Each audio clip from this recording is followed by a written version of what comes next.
Alrighty guys, thank you for joining me again today. My name is Hunter Wilkins and this is Father and Forge. Today I've got a really quick video. I know I always say that, but this one truly is going to be pretty quick.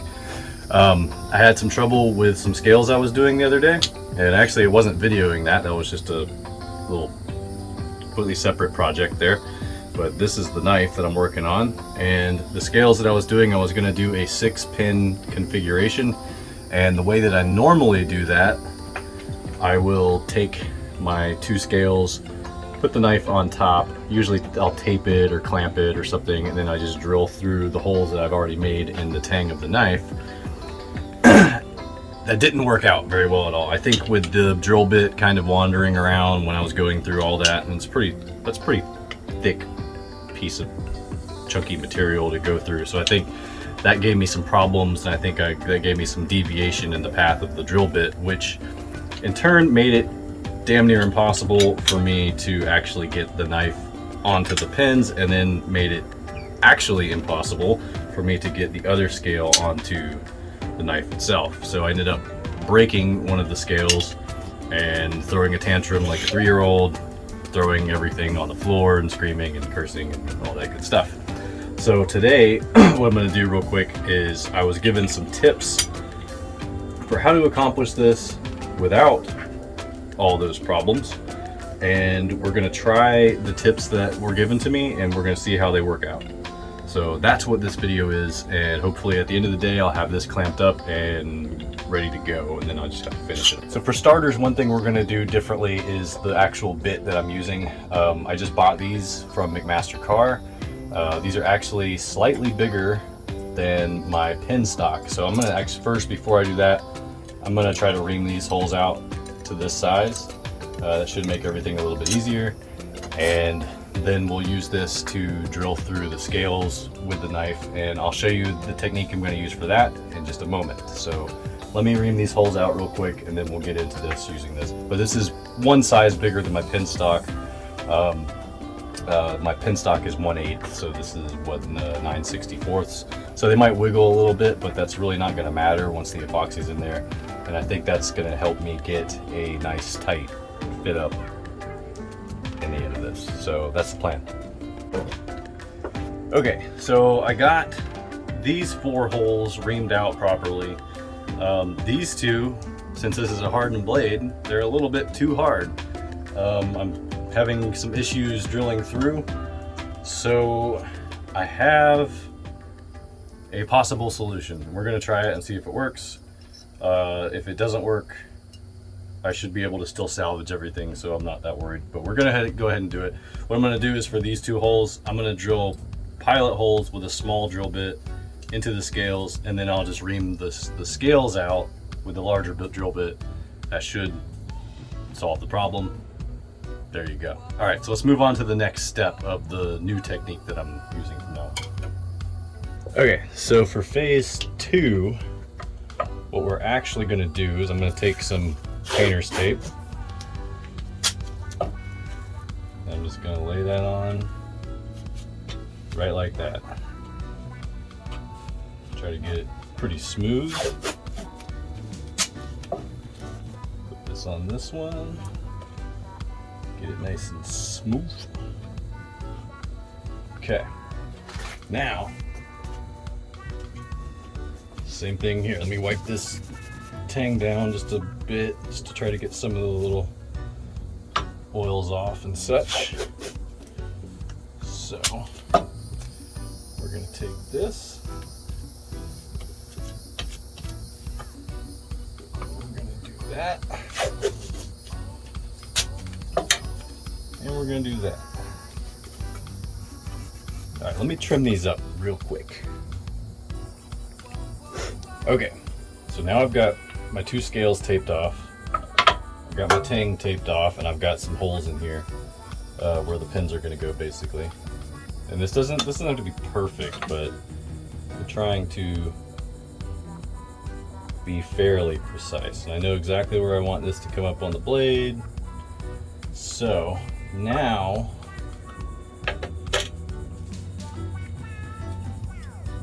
we're going to take some super glue, and I'm just going to put a couple drops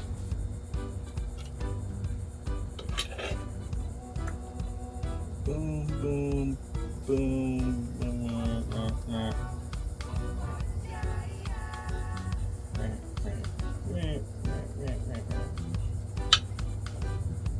All right. Now, I'm just gonna make sure everything is pretty lined up the way that I want it. Let's let that sit for a minute. So this is what you're after, basically. You want to get half of it like that. Let me clamp that for a minute.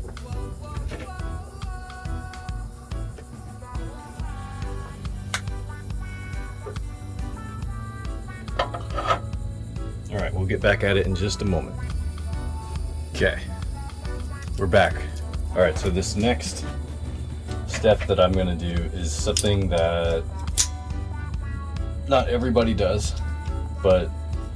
and I used to not do it either. But with the amount of injuries that I have seen from my other friends on like Instagram and stuff, other knife makers, throw something on here as a blade stop. This little vice grip's not the best thing, but at least it's something. And if this goes through and snags and spins, at least I'll have something to block it. And actually my grinder's kind of right up here too, so that would stop it as well. So we're looking pretty good. So let's go ahead. I'm gonna drill these 4 holes because those are the ones that are the correct size. Then I'm gonna switch bits, we'll do these, and then we'll keep going from there.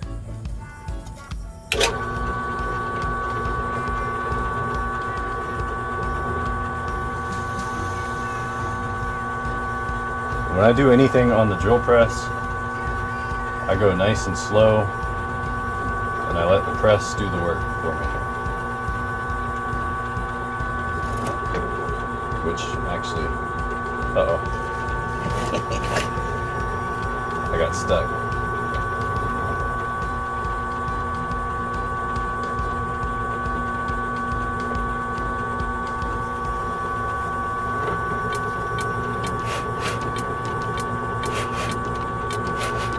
Blow it out like a Nintendo cartridge. Let's do the others.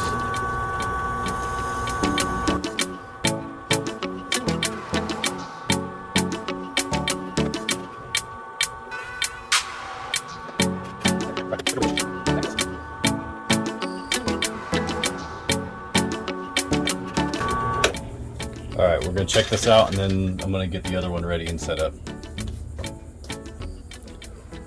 Okay, I've got that clamped.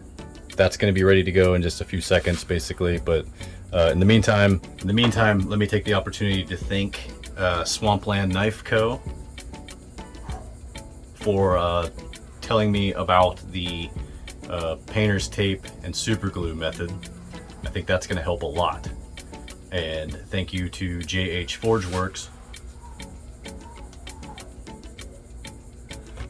for the tip about the drill bits. So I think the combination of those two things is really going to make this work a lot better this time around. I'm pretty stoked that the super glue thing worked really well, and I can see how that would work better in general. So those are 2 tips for making this go a little bit better. While that's setting up, I'll go ahead and give you a couple more. When you're doing your scales, getting them all set up and ready to fit to the knife, do your front butts, the front of the scales, get those sanded and buffed however you want before you put them on the knife. Once you put them on the knife, it is going to be very difficult for you to get back into that area and to clean up any work. So get it nice and pristine before you put them on. Another tip would be to drill your holes before you heat treat. As you can see, these were drilled before heat treat, but I used my smaller drill bits. Now that I'm going up one size, that's where I came into the problem with these 2. These not so much because they're further back, and when I quenched, I really just went for the blade mostly. So this area here hardened, and these did not as much. So I was able to get through these without really any issue whatsoever. But these, I can't get through them, and I'm not gonna sit there and bust through all my drill bits trying to do so. So that's why I'm trying the quick fix that I came up with. So hopefully that works. I don't see why it won't, but you know, I've been wrong many times before. Okay, now we're back in business. I don't have the blade in for this part. I'm just gonna do it on the scale since I have them marked already. So we're gonna go nice and slow, and we're gonna go ahead and do that.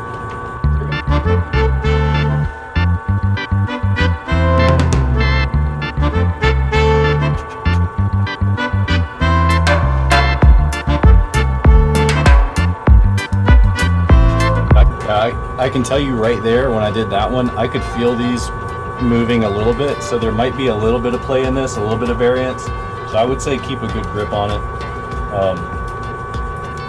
Definitely not going to hurt anything to try to keep it under control, you know.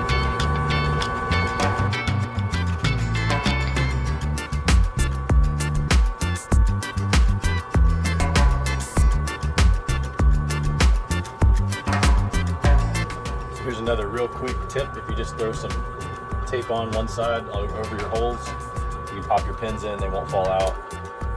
I'm just putting them in there just to keep any kind of torsional forces out.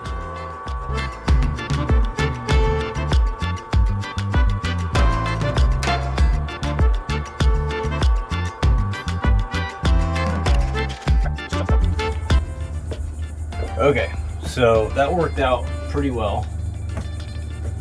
That's where I'm at. I just kind of have it exploded right now.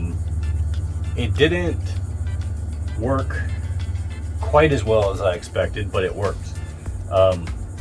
Now I'm leaving it like this because I don't want to take everything out, put epoxy on, squish it down, and then have issues. What I'm running into is the same problem I had basically when I was doing it the other way with the knife, putting on top of both scales and drilling through both of them. I think just the slight deviation of the drill bit is creating slight angle on the pins, and I think that's what the issue is as far as them binding up and me having trouble squishing this together.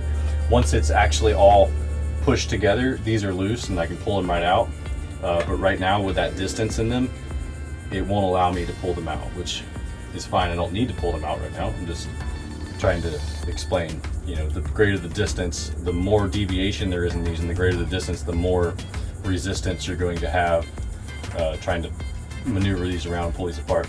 So I'm just going to leave it like this, put my glue in like this, basically, and then squish it together, because I know I'll be able to squish this together without breaking these. So there we go. All right, so my next tip for you guys, and I might have explained this in another video, but get yourself some kind of board. If you get like a real smooth PVC board, or that, what's it called, that marine board, your epoxy won't stick to it. You can peel it off when you're done. This is like a PVC molding. It works fairly well, but what I do is I cover it with just some duct tape, and then I can just peel the duct tape off, throw it away. Super easy cleanup. I like it that way. I usually use a popsicle stick to smear my epoxy in there. So I do that, and then I've got another one over here with some more duct tape on. You can't see that right this second, but that's actually, once I get this clamped on and get it all screwed up and ready to go, I'll move it over here and just kind of let the epoxy kind of ooze out. Then what I'll do, and this is my last tip for fit ups, is take some acetone and I'll just wipe all around the exterior of the scales just to get any of that excess epoxy off. And then what I'll do is, once it's clamped and I have this cleaned up and wiped down, I'll come back after about 30 to 45 minutes and I'll wipe this area, my front butt, I'll wipe that again, because over time, as you have the clamps on, it's going to squeeze more of the epoxy out. And if you leave it here, like I told you before, this is a really hard area to get to and clean up once you have everything on. So you want to take these steps when you can in the process, which would be right after glue up, 45 minutes after glue up if I'm using G-Flex. That's my chance, that's my window of opportunity to come back and wipe that up. That way I don't have any weird glue lines that I have to come back and try to freaking get a little piece of sandpaper in here and do all sorts of, yeah, it's stupid. It doesn't work. You're gonna end up scratching the blade up, and you're gonna feel like an idiot because you just messed up the knife that you spent so many hours on. So just take the time when you have it, wipe that. That's it. There's no reason not to do it. Okay, so let's go ahead and we're gonna mix the epoxy and we're gonna get this over with. For epoxy, I'm sure I've showed this before. I use G-Flex. This has a pretty long cure time, but I usually, once I glue it up, I'll leave it overnight, and then usually by the next day, within 24 hours or so, by the time that I get off work tomorrow and come back and start working this again, it should be ready to go and we'll be good. So this is really good to work with. Super easy. You don't have to rush. You don't have any pressure of any kind. You just get it mixed 50-50. So I'm gonna put like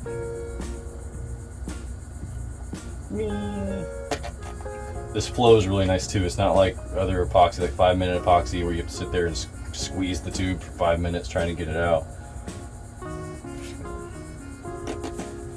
The only thing that does suck is it's a little bit more runny, so I do want to get this mixed fairly quickly. So once I get it mixed and it's a little bit more, it has a little bit more viscosity, a little bit more thickness, it will be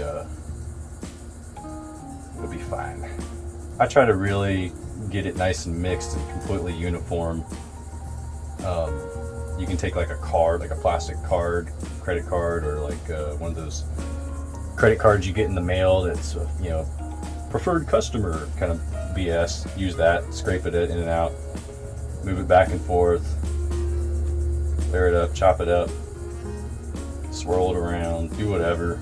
I try to get some of these air bubbles out. I don't sit there and try to get them all out. I just really try to make sure my mix is uniform. That's really what I'm going for. But this stuff will stay in this liquidy, gelatinous form for quite some time. The other benefit to doing it on a plate like this, or board like this rather, is once you're done putting it on your knife and you get your knife clamped up and all that good stuff, you can come back and you can go, that's still runny, so that's not ready. Or it'll be hard and it'll be stuck to it and you'll be, okay, it's ready. So that's another reason to do it like this. And so I've got it pretty well mixed, and that should be enough. So let's go ahead and just start epoxying here. I'm going to try to get every last little spot I can. I'm probably going to get it all over the scales. That's the one downside to doing it like I'm doing right now, but I think it's going to save me a headache in the long run. So we're just going to deal with the repercussions of my actions here.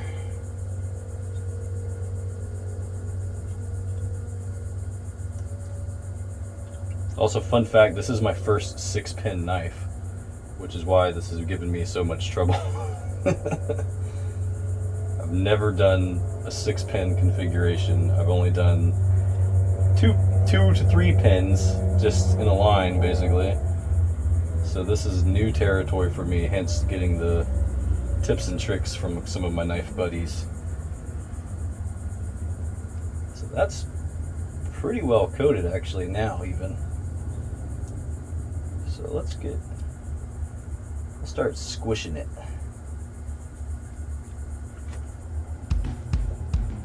It's actually working pretty darn good. I don't want to go too crazy with the vise.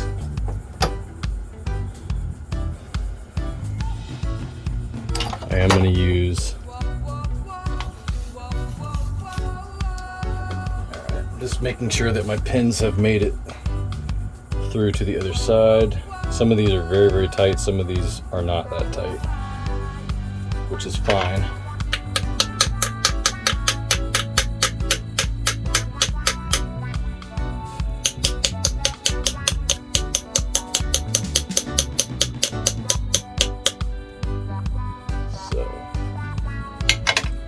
about like that. Let's put these clamps on.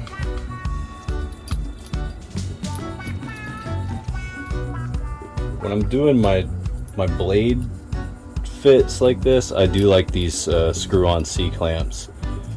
When I'm gluing my liners or gluing spacers into handles or anything like that, I usually just use some spring clamps, but for doing these work really nicely.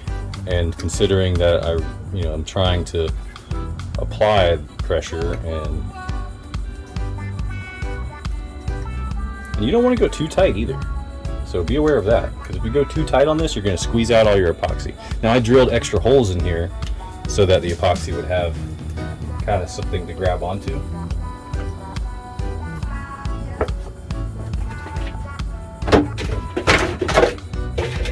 Where's my other? There it is.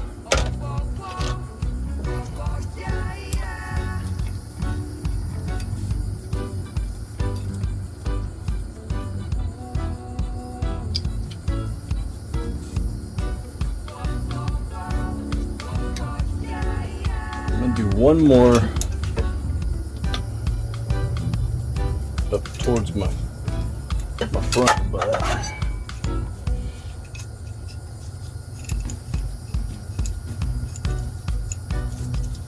Fortunately, all I got is a big one left.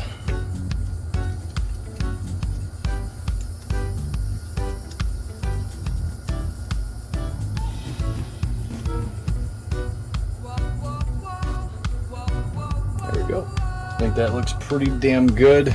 I'm gonna get some acetone real quick, wipe it down, and then we'll basically be done with that fit up.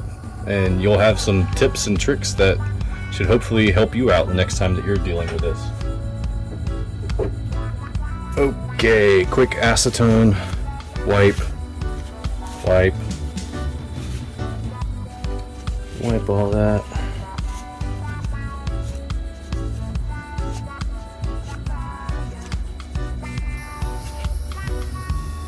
I think that's gonna work beautifully.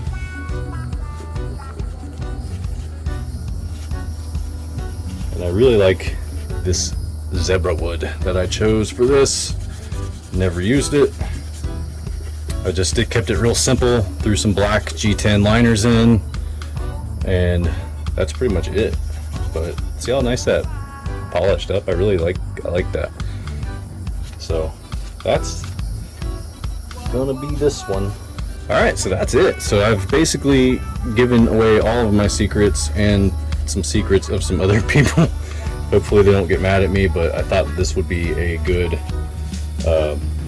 video to help people out with this kind of thing. The fit up is probably one of the most difficult things, I think, as far as making a knife. Personally, I think it's alright. I do have one more tip, and I would say this is not super important, but I would put the blade to where the blade itself is angled somewhat up, elevated. That way the epoxy, if it does squeeze out, it does not leak down and just run down the blade and leave you a big mess to clean up. Like this, it might squeeze out a little bit here, but most of it's going to kind of squeeze out the back, which I'm going to trim down on my belt grinder anyway when I'm profiling the handle. And sometimes I do that before I glue up, but sometimes I like doing it like. All right, so that is it. That is all I wanted to show you right now. I told you this would be quick. There really wasn't a lot to it. I just wanted to show you those techniques that I just learned to just try to apply them to this build and see if it would make it a little bit easier, which it definitely did. That helped a lot. Using the bigger drill bit definitely helped. Using the tape method that Swampland Knife showed me definitely helped. So thank you, JH Forge Works and Swampland Knife Co.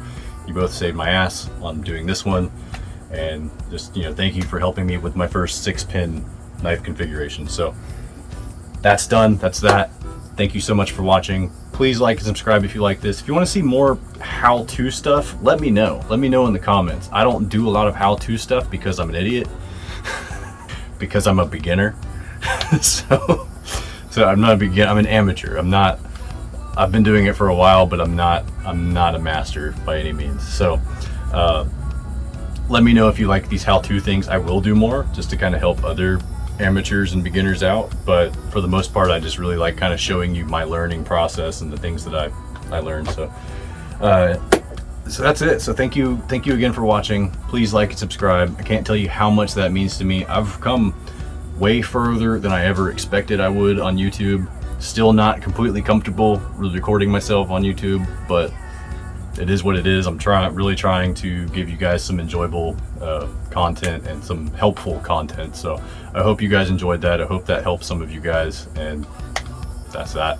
So please like and subscribe. Check me out on Instagram. If you're not following me on Instagram, you are missing out on some stuff. I do post like pictures when I'm working on stuff in the shop. I'm taking pictures constantly, and I post all that on Instagram. So you can see a lot of stuff that you're not gonna see on my YouTube. You can see that on Instagram.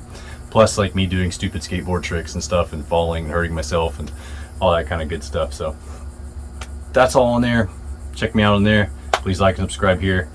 I will see you guys in the next video.